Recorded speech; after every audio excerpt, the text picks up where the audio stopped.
Okay, so Yuan has asked me to introduce Jeff Vincent, which is a great pleasure for me. So we have known each other for decades by now, and since Jeff, the last century, I think. yes, way back then. So Jeff is of course at the Nicholas School of the Environment at Duke University, but he has really spent his whole life. We were sitting this morning reminiscing about the development of environmental economics, particularly the application in developing countries, and it's quite a ride that has been happening since the early 1990s with the growth of the application of environmental economics, and Jeff has been part of this whole journey, and he has been such a fantastic supporter of the regional networks, environmental economics, but also, of course, EfD, but particularly active in Sandy earlier with EPSI2, right? And not at least with the Bayer Institute, that was also very much involved in the training of our Ph.D. students here in Gothenburg. It was a joint program with the Bayer Institute. So it's just such a pleasure to have you back here again. You have been here on a Munstian visiting scholar earlier, but then COVID came and kind of disrupted also these plans, as so many. So there is only one small thing that I'd like to mention, because we were talking about it in the morning, and when Jeff was taking up his first academic position at Michigan State University, he started out by inviting who's who in environmental economics with a slant towards development. And that became kind of the Bible for the rest of us around the world, because he really, really nailed it. So Jeff has always been in the forefront, on top of what's happening in environmental economics. And we are just so happy to have you here today, and to continue to work with you, as long as you want to work at all. Great. Thank you, Gunnar, and thanks to all of you for coming. It is great to be back here. So as Gunnar said, I was meant to come back in the spring of 2020, but something else happened then, and so my sabbatical got interrupted. So now, 6 years later, back here, and it's been great. So I wanted to have a conversation about this topic. This is not a formal seminar. As you can see, at least those of you in this room, I have just a few slides I want to show to tee up some issues that we can talk about. So maybe you could let me get more or less through those instead of the usual econ rules where in 2 seconds you're going to start interrupting me. Maybe deviate from those rules a little bit. Let me get through things to kind of tee up some discussion, then we'll chat, if that sounds good. So could you go to the first slide? Okay, hopefully those of you on the screen are seeing this. Should be seeing a really simple bar chart. When I'm on my own, I develop really simple figures because I did this in Excel. So this topic of whether we call it afforestation, reforestation, forest restoration, forest cover gain has been understudied by economists. I do this in many of my talks. So I did this morning. I went to Web of Science and looked up how many journal articles have been published on those topics, okay? Since 2011, the Bond Challenge, which was kind of the gunshot that launched the modern interest in increasing forest cover, nearly 20,000 articles, scientific articles. Then I went to EconLit, which focuses on economics and allied social sciences, less than 200 articles, okay? Tons of research interest in this topic. Economists have been largely missing in action. Now, economists are interested in forests, okay? There's nearly 1,000 articles on deforestation, but, we're the dismal science, so we've been focusing on the pessimistic thing rather than the optimistic thing, forests coming back. By the way, if you add a word like agroforestry, then the numbers in EconLit goes up, but the number in Web of Science goes up even more, okay? So we have not been looking at this topic very much. Why is it understudied? There's lots of reasons, and I'll give you a half dozen. I think one is fashion. So people start working on a topic, and then other people, work on it. So I think there's been this following the trend of working on deforestation. A second reason is I think the belief that deforestation is the dominant forest change process in the global south. And now it depends on how you measure things. If you look at number of countries, actually more countries in the global south for the last 2 decades have had increasing forest area rather than decreasing forest area. But there's this impression that forests are being lost everywhere. They're not. Forests are coming back in some places. So there's maybe this mistaken belief about that. A third is that there's a belief that for climate change mitigation, avoided deforestation makes more sense than reforestation. Why? Well, you've got a big stock of existing carbon. If there's deforestation, that all gets released instantaneously. So it would seem to make sense that it's better to stop deforestation than to invest in growing trees. But that leaves some things out, such as the opportunity cost of the land, the risk of re-deforestation of sites. And if you bring those into consideration, then actually it might be more cost effective to invest in growing trees than avoiding deforestation. A fourth reason is that there may not be much additionality with afforestation, reforestation, forest restoration, which, by the way, to avoid saying that long phrase, I'm just going to say ARR. Okay, so by ARR, I mean those processes of bringing the forest back. If people leave the countryside because of economic development, agricultural labor force goes down, and there can be naturally a progression toward less labor-demanding uses of the land, such as growing trees. And you've seen that happen in Sweden. We've seen it happen in the U.S. It's happening all over Asia. And then you might say, well, there's not really any additionality there with afforestation, with ARR. Okay, it's going to happen anyway. But what that neglects is the opportunity to accelerate that process by planting trees. And a couple of summers ago, Jonah Bush and I and a bunch of others published a paper where we compared natural regeneration to tree planting for sequestering carbon.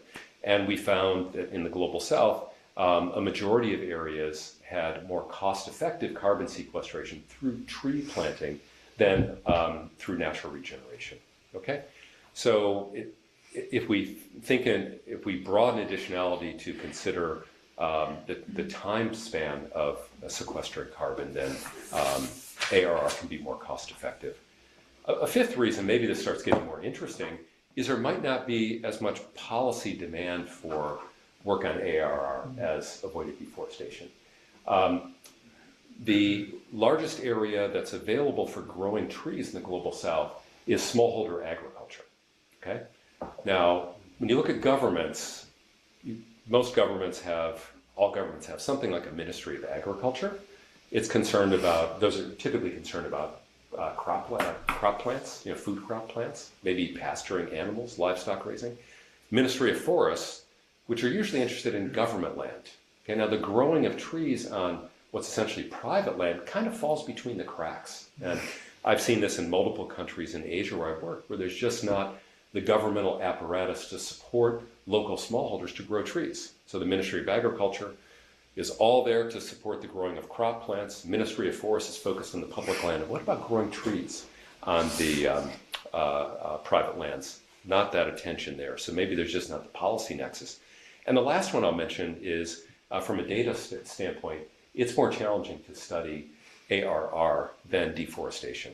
For the reason just given, there's less data on the part of government agencies on growing of trees in government records and social science surveys than on the growing of crops.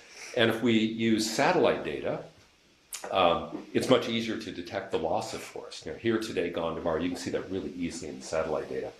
But the recovery of forest is a slower process, and it can be much harder to pick that up. Although satellite data is getting a lot better, by the minute almost.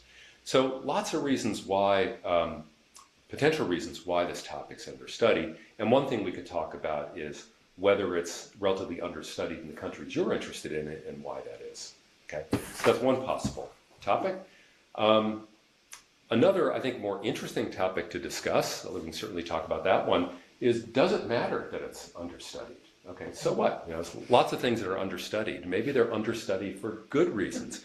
And so this is really the issue are there open research questions that are important from either an academic standpoint or a policy standpoint? And I think there are. If I didn't, I would be sitting here, I guess, and taking up your time.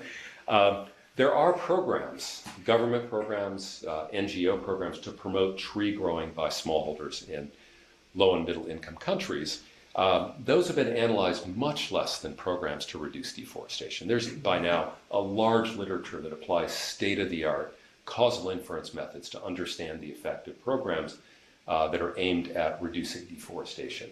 Okay? Much less focused on ARR. And so, thinking as economists, what's less studied, well, maybe the marginal benefit to additional research on the topic is going to be greater than yet another study on deforestation. In terms of a specific topic that I'd throw out there that I think is really important and not very well studied, is how do we scale up ARR?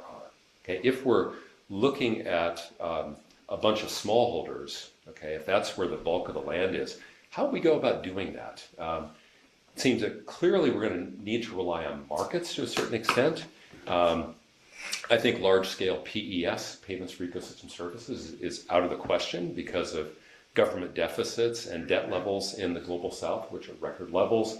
Aid flows, we know, have pretty much evaporated. They're gone in my country. I don't know about yours, but I think the public money is not there to support massive tree growing programs. So we'll have to be harnessing markets. What are the challenges there? Carbon prices are quite low compared to what economists would like them to be, social cost of carbon. Wood prices have been stagnant for decades because there's so much wood in the world. Foresters have gotten so good at growing trees. There's large wood supplies. Wood isn't very scarce. And also just that large number of smallholders, wouldn't there be great transactions costs? How do you organize all those people to grow trees? When I was here on sabbatical last time, I think the very first conversation we had, we were talking about this topic, and Gunnar said, oh, well, you have to look at outgrower schemes if you're going to do that. And Gunnar is absolutely right.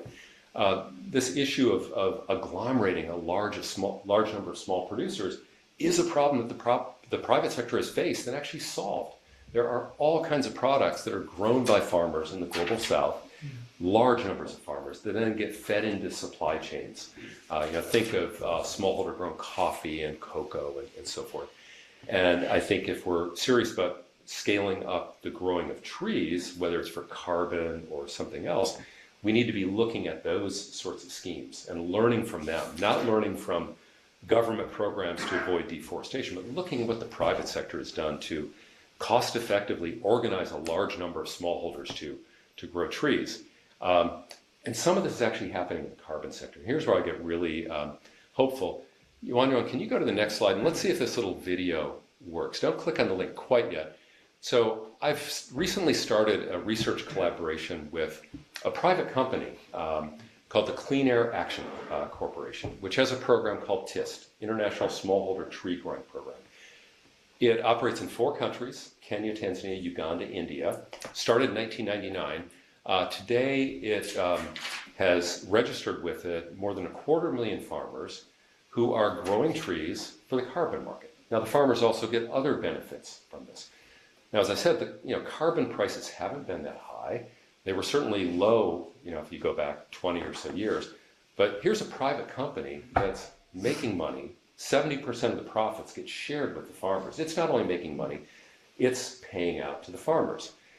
And let's see if this video works. If you click on this. So we're going to see a 23-second video around Mount Kenya of groves. Ooh, please work. It might be working here.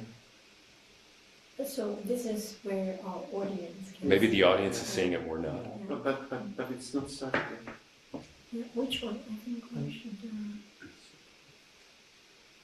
Maybe you need to end show, no? We don't see the PowerPoint here. Yeah, but it hasn't even started here. If you do slideshow mode, will it work? Yeah, well, we are using the slideshow mode, but it's just that you don't see it. But so where is the actual video? Oh, okay. Yeah, all right. This is where you are. Okay. I can't use this because it's an Apple, not a PC. Can you go down to the bottom? Go all the way down, just quickly down. So this is the landing, all the way down. Keep going. Okay, this is the landing page for the website. Now, if you go here, so navigate to there and click on that. You have to focus on this one. I think you can do full screen if you... It's not working. It's not moving. No. It's over here, there's little things for full screen. How about if we restart the sharing? If you stop sharing, then you actually share it on the red screen. Yeah. Then everybody can see it.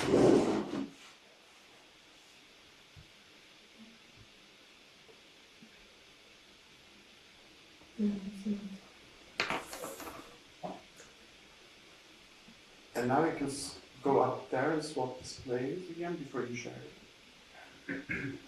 But I mean, this is the web page is not moving to the middle. You know, I couldn't really. You see? Yeah. I see. I'll tell you what, how about I send you the link, okay, and you can look at this. But what it illustrates quite dramatically is the growth of this program. The video starts around 2004 and goes up to about 2022. And you can see the groves spreading around Mount Kenya. Now, the dots are bigger than the actual groves would be on the ground. So it looks like the slopes of Mount Kenya are completely carpeted by this program. That's a little bit misleading. But nonetheless, there has been rapid growth driven entirely by private sector dynamics, market dynamics. People getting hopeful? Yes. No, they are watching this. But stop sharing again. And then up there you say swap displays. And then when you swap, when you swap, then you share, but you share. Now click on that. Oh, using the bigger one, that may work. Now, this one opens here in any case. Can you put that over there, and then you share it?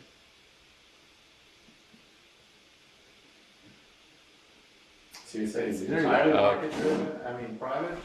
Yeah, I think now it will work. Yeah, and there we go. Yes. Okay, great. Yeah, but now you need to share it for the others also. What? And now you need to share the screen in Zoom. Oh, yes. Share, and now you have to share the right one. This one. Yeah, probably. But Jeff, you said Yes. basically some foundation money that start maybe, but not. Private capital to start, and they did get a USAID grant at one point, okay, but that was like through the business window of USAID. So, they won't turn their nose up at foundation money if they can get it, but the bulk of the revenue is coming from carbon market, and they command a carbon price which is about 3 times the market average because of the high quality carbon credits that they Like sell. $15 a ton instead of 5, or? I get 45. They got the size 55. Yeah. That's amazing. Yeah, and there's another one. We don't have to go through all these, but you can explore the website if you're interested. So, could we go to my very last slide? Okay. And Let me think. now if we can go back, see if you can go back to that. Okay. This is where they're kind of slides.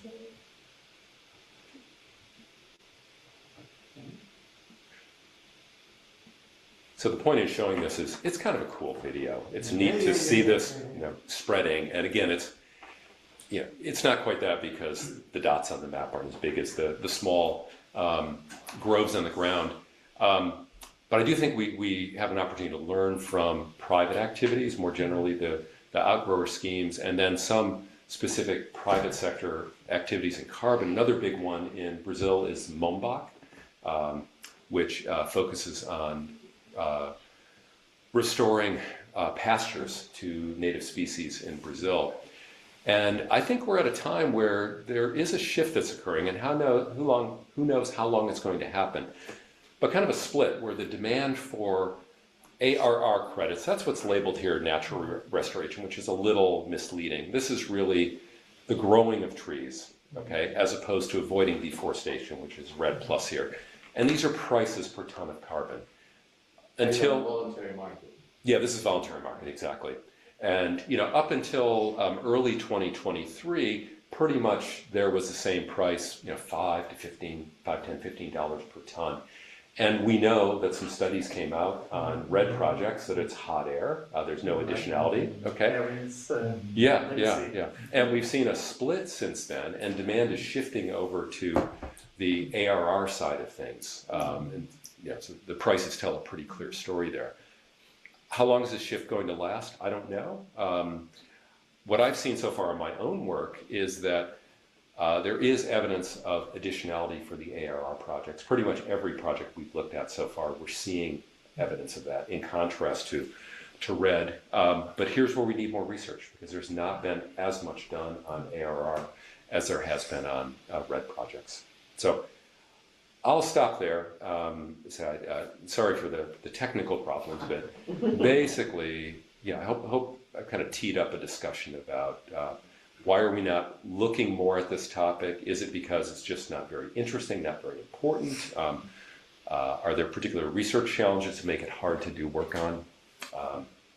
Whatever else might interest you. So, you can stop sharing that one, I think, and then. Do we know what the people on video? Yeah, exactly. So you who are online, stop sharing. And then you put this over there. You who are online, could you please use your camera so that we feel you in the room? Would that be all right? Kanishka, Magda, Laura, Matilda. Yeah, it'll be a bit hard for me, Okay, all right. but my disembodied voice will float through. All right. Okay, it would be nice to have you in the room. Could you hear all right? Hey, Nathan. Yeah. You hear all right? And then, yay. Okay. So, floor is open. As I say, this is meant to be a discussion. I'm happy to field questions. I'd really love to hear from you about your interests in this topic. If anybody is working on this topic, why you find it interesting, what you're finding, what challenges do you face?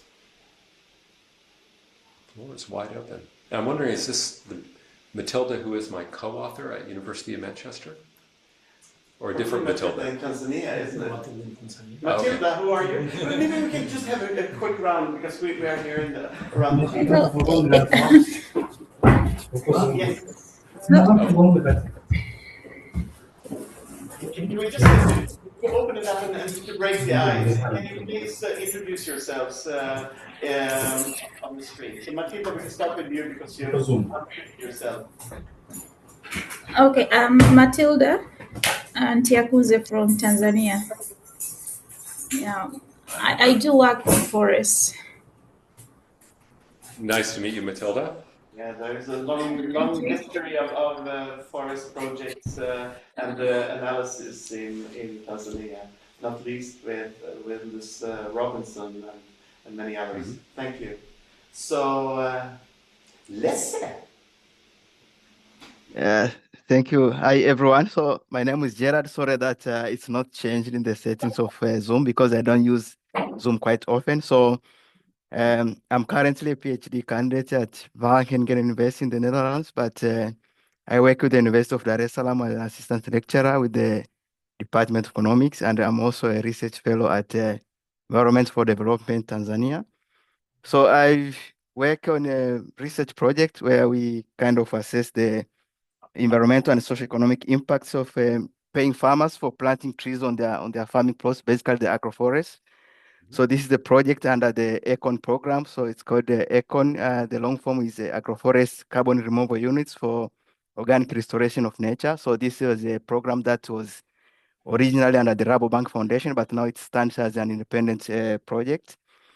And we have collected data, and now we are doing the analysis of the data. And what I get from the preliminary findings is actually what triggered me to join this discussion, because I think I have a couple of questions where, like, is it really possible to achieve the twin objectives of conserving the environment, but also at the same time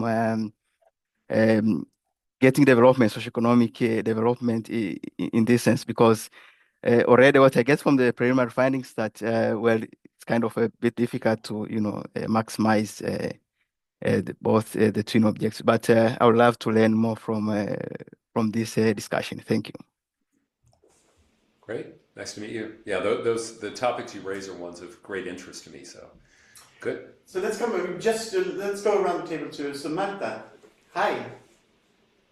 Hi everyone, my name is Marta Talevi. I'm an assistant professor at University College Dublin, and I actually work more on energy access, and I'm interested in this like climate mitigation, climate adaptation nexus, let's say. And over time, I've started to move into food, agriculture, and water conservation, and trees and forest and healthy ecosystem plays a key role in that. So I'm not an expert by any means, but I'm very interested in this topic. And again, I like using forest and afforestation, as you said, maybe to produce food and for water conservation means as well. Nice. Great. Welcome. Nice to meet you. Kanishka. Hi, so I am assistant professor at ISI Delhi.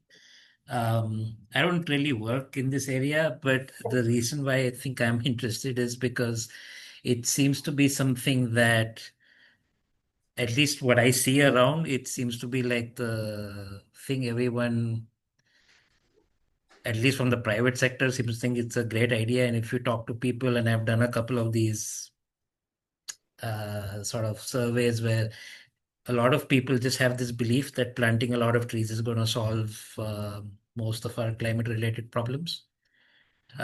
These are not experts by any means, but I suppose my interest is that everyone seems to think it's a great idea, but whatever I've seen doesn't seem to. I mean, there is, of course, this with red, but we also had someone from Harvard. I think he's a postdoc at Harvard.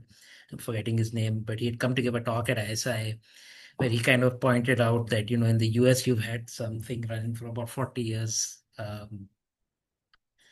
and basically no additionality on that. So I'm very curious as to why there seems to be so much enormous public interest, even though it doesn't seem to really kind of work in some sense. But those are my questions. Yeah. Okay. Good points. And you must know Professor Somanathan, I imagine. Yeah. Yeah. Old friend. Yes. And last but not least, Laura. It's been such a long time. I know Laura. How are you? It must be very early for her. Is it early? Hi friends, I'm home with my kids, so it's a bit hectic. It's good to see everyone.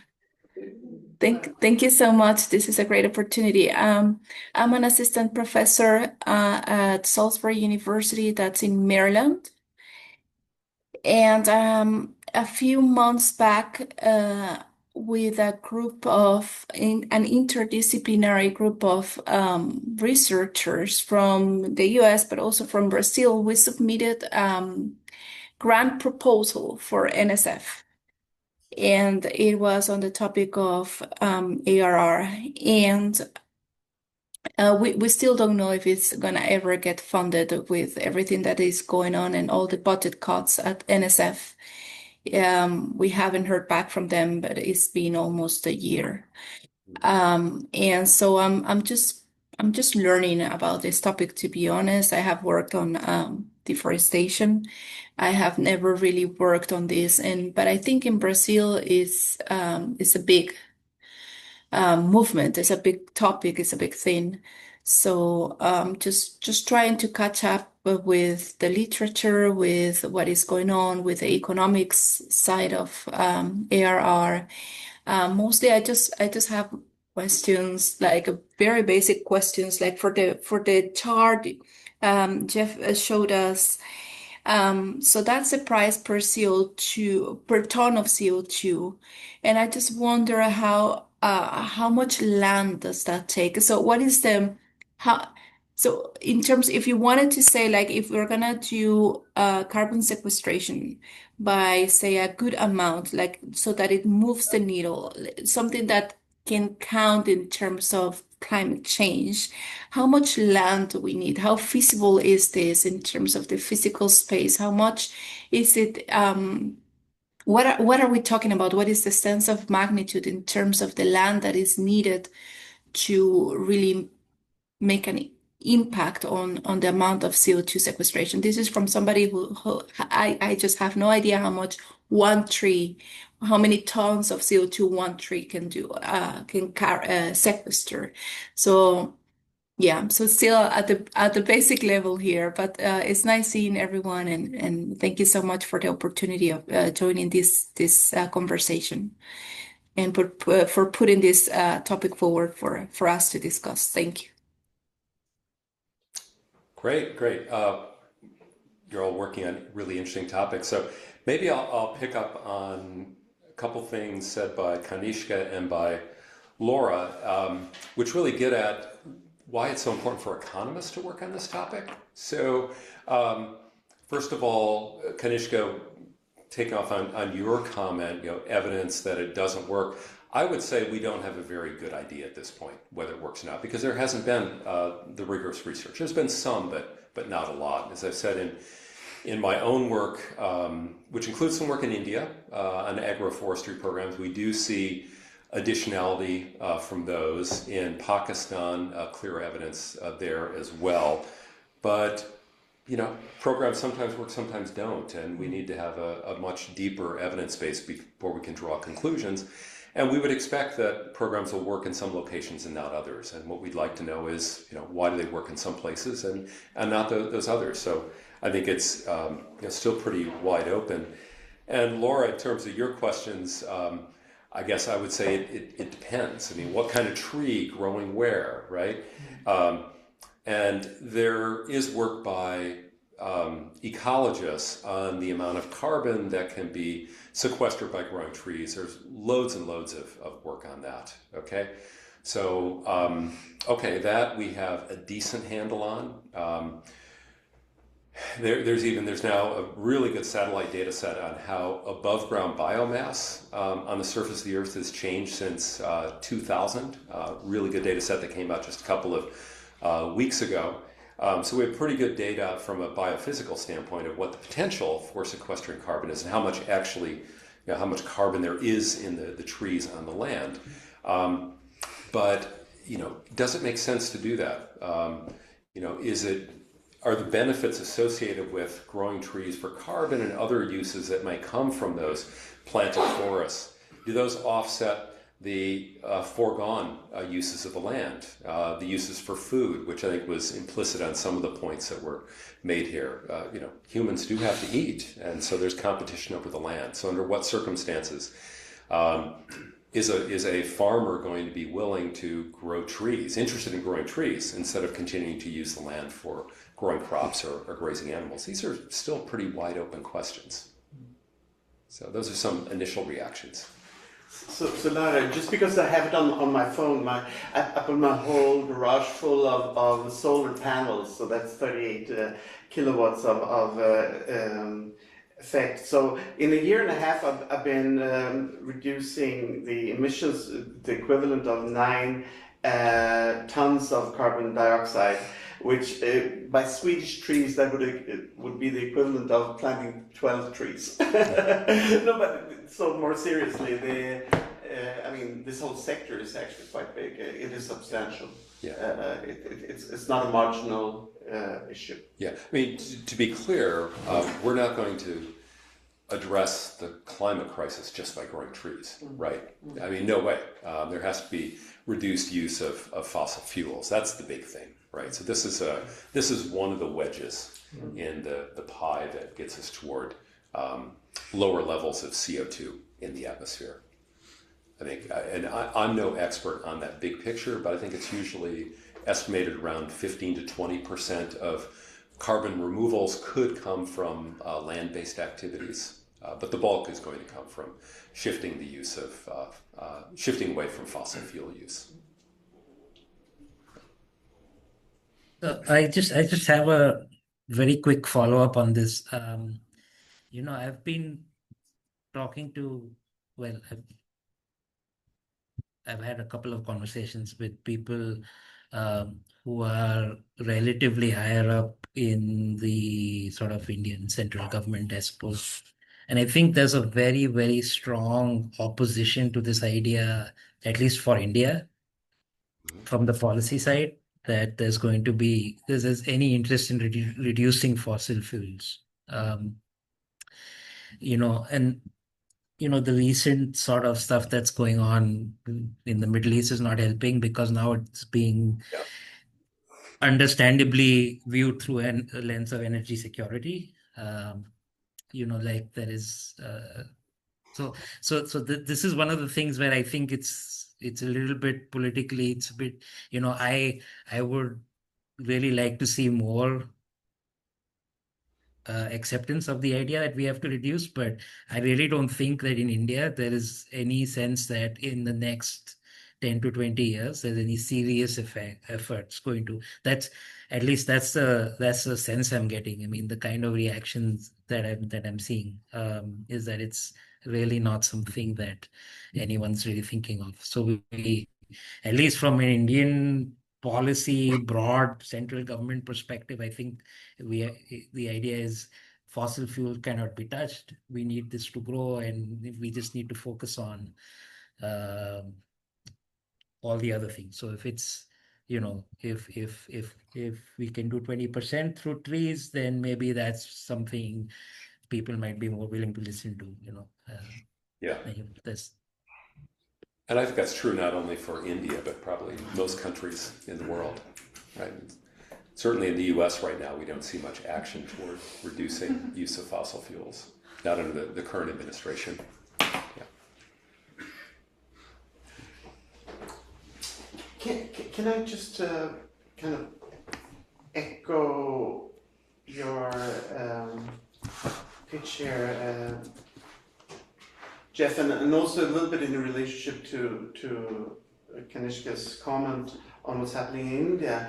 So sometimes I feel very, very old because so in the 1980s there was the big kind of the real energy crisis, which was deforestation and the use of fuel, etc. Right? So kind of in the first echelon of this was then India and all the big World Bank, the ODA and SIDA and so on. They took different states, and there was these huge interventions for planting trees because it was going to help the people.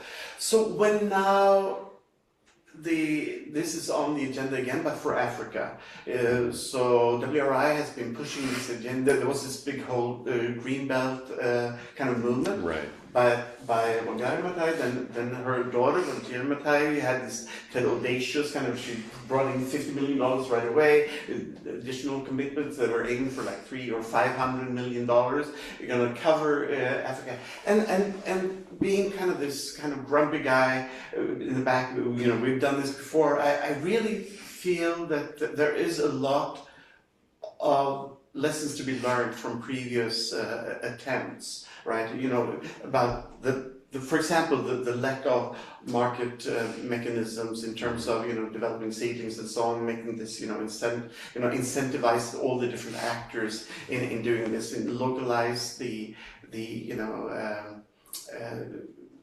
species choices and all of these things, right? Because it became so contentious in the 80s, 90s, to the extent, which was a bit of a hit for me, by 1995, I was just getting started with my thesis. SIDA, the Indian government and all the other donors decided that social forestry was a dead concept. Mm-hmm. And I had just got started, and then of course a couple of years later we realized that this was very good for the environment, it was very good for people, but by then the pendulum has already swung. So I think you're absolutely right, and it's not because a broken clock is right, twice. I think there is really something to this, and of course, as you allude to, the whole climate situation now is yet another one, but it's also all these other benefits that come from it, and maybe there are very few other professions out there that could take this step back, like we, environmental economists, and actually show, no, it's not only a carbon sink, no, it's not only household fuel, it's not only biodiversity, which it might not even help, really take that bigger picture and see what's working, what is not, and how does it benefit society. Yeah. So I think there is something for us here. Yeah, and thinking about what's changed, the emergence of carbon markets, even if they're voluntary markets, that wasn't around in the 80s, right? I mean, there were some small projects here and there, but that's a new thing, and there's some relatively serious amounts of money that are being thrown around now. So there's something happening there, and I showed an example of a company that's been in business now for more than a quarter century with 250,000 farmers engaged, and so that's something new. I think the lack of government money is a new thing compared to that period of time when there were more aid flows and deficits weren't what they were. Again, I'm really skeptical about achieving scale through major outlays of government money, because the debt loads and deficits in the global south are tremendous now. So I think that does force us to look at other opportunities such as harnessing markets. So that's a difference. And then demographics. We're seeing lots of countries going through the demographic transition where people are leaving the countryside and population densities are going down, or at least populations are aging. And the intensity of growing of crops going down, the opportunity to look for ways to use the land. It's not that the land is being abandoned, but ways to use it that don't require as much labor, and trees are a good way to do that.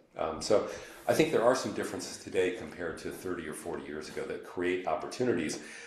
But it's not clear that growing trees makes sense every place. It's not clear that we know how to structure the incentives and how to get the finance flowing to create, to send the signals to farmers to do that. So still lots of big open questions. And I do think the work by economists is really important, because this discussion around this topic is heavily dominated by natural scientists. And some of my best friends are natural scientists. I collaborate with them all the time.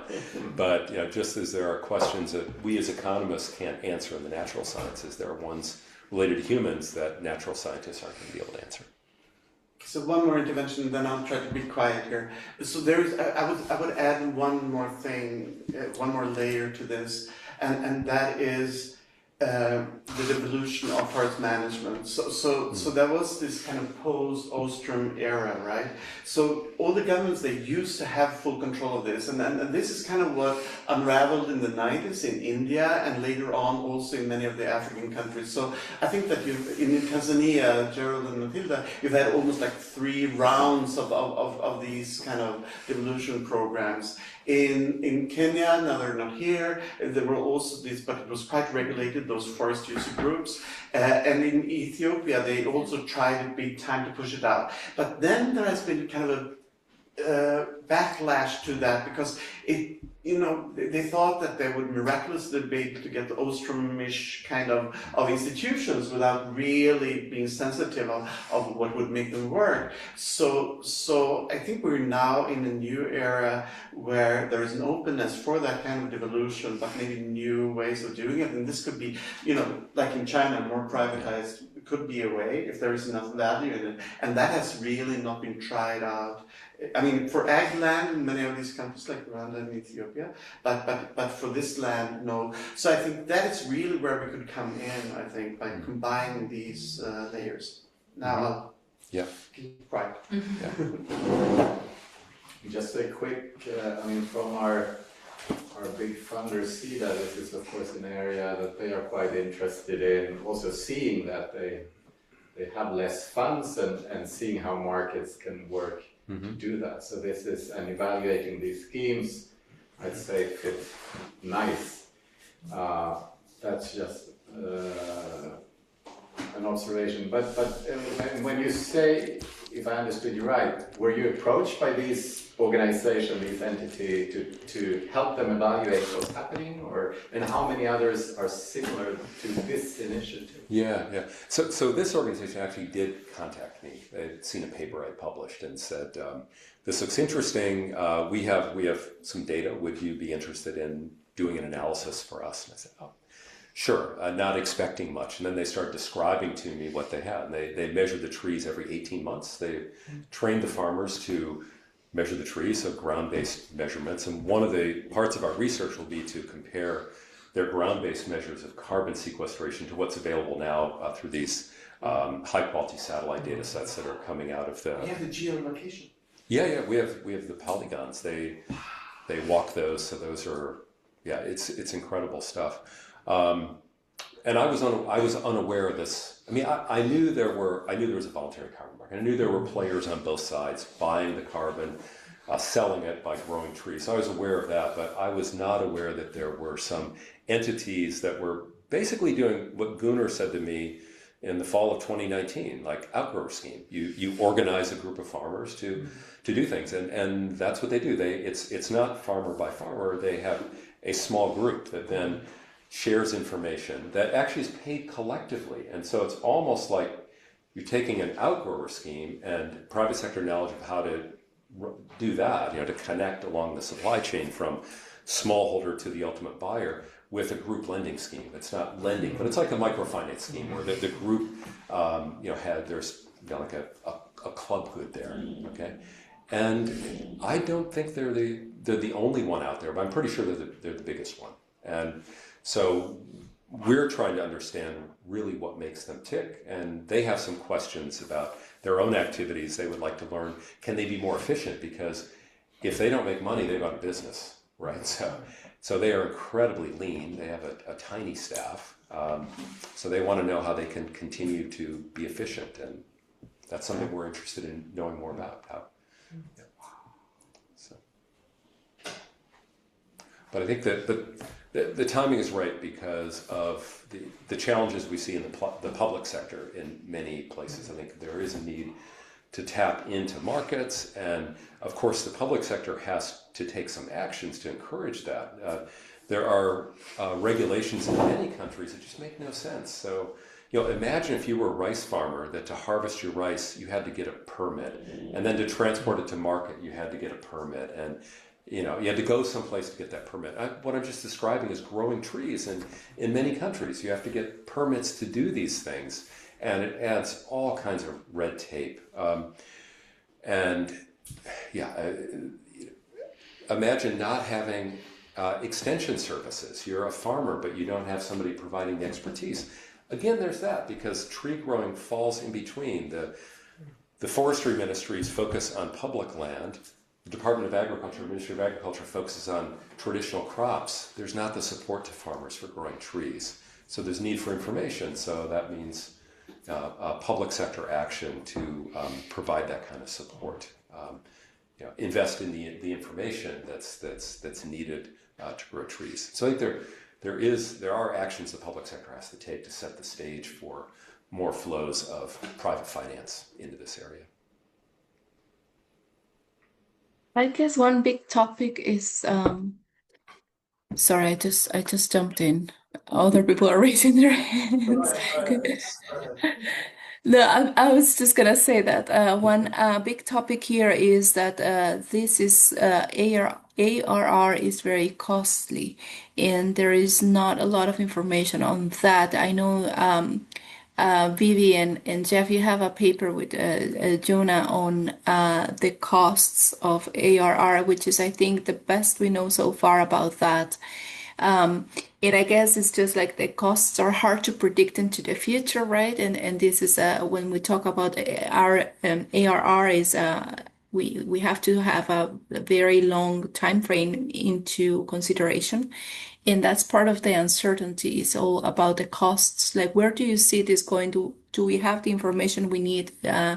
Do we need more information on that? And what would it take to gather the information we need if there's a considerable gap remaining? Yeah, I'll try to be brief because I see other hands up. So cost information is really limited, okay? And there's at least two important components to cost. We'll probably think of more. One is the opportunity cost. The land could be used for something else. And we've got decent information on that because essentially the alternative use is some form of agriculture or grazing of animals. And from years and years of LSMS and other social science surveys, we have information on that. The more challenging part is the implementation cost, preparing the land, growing the trees. There are private companies that grow trees in many countries in the global south. They know how to do it. It's hard to get information from them on what it costs. So that's the part where it's hard.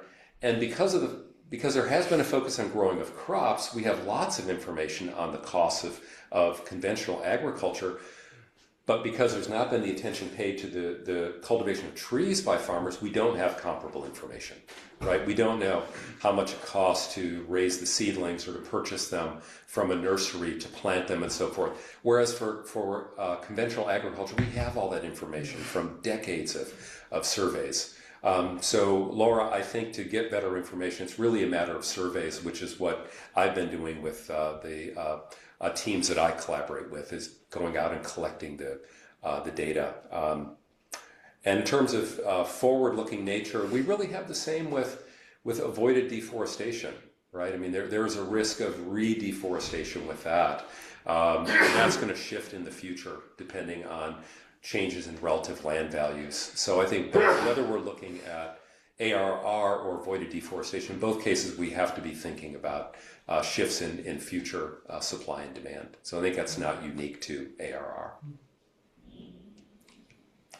I don't know who was next. I think Marta had her hand up and it came down. Gerald's hand is up. Gerald?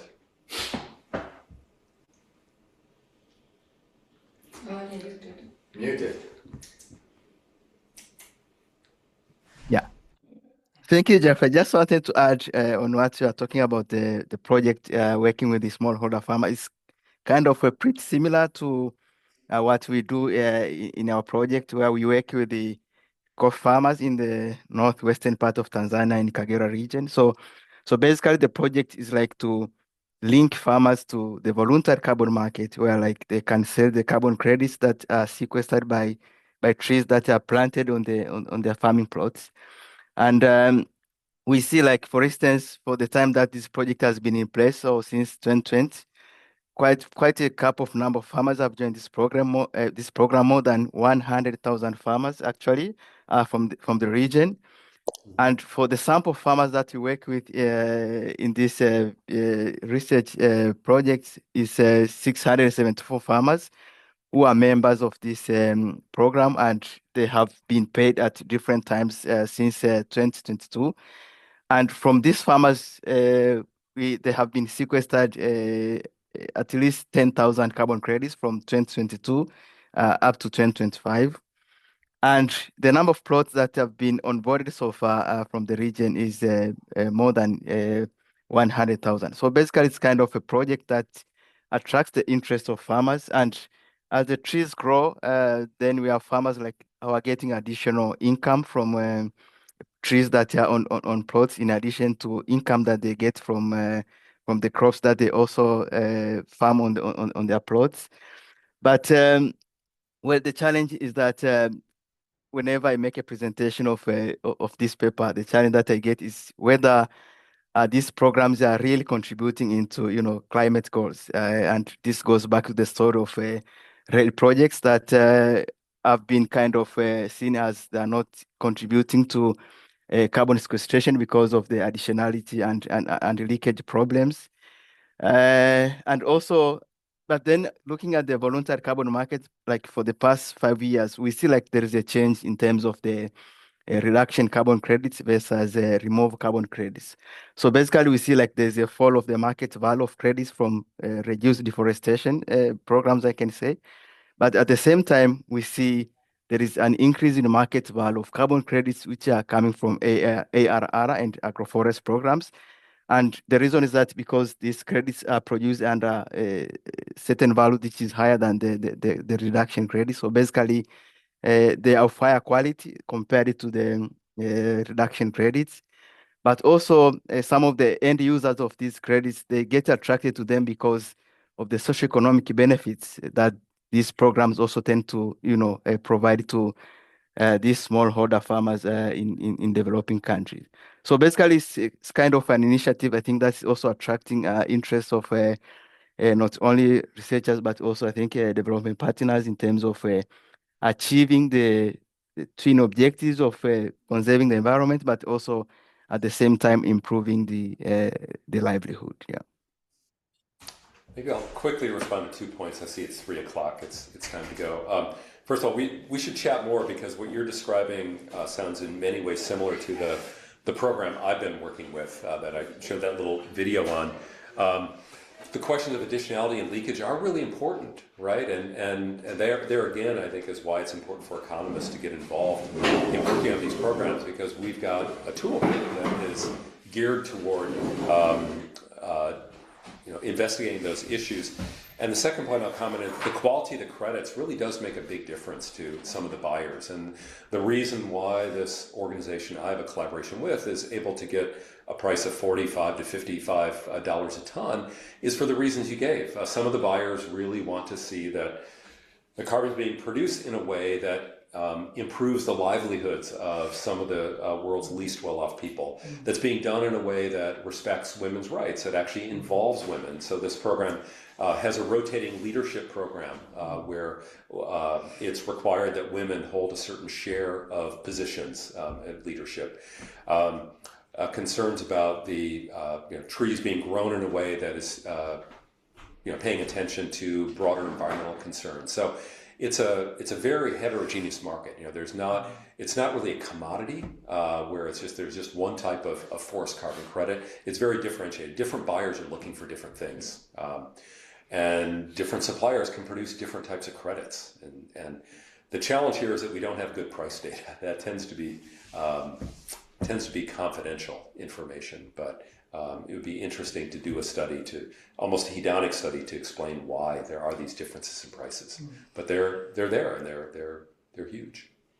So we're at time. We're actually 2 minutes over, so we should wrap up. Thank you for your attention, your interest. Enjoyed learning about what you're doing. Thank you. This Thanks, is a really everybody. nice format. Yeah.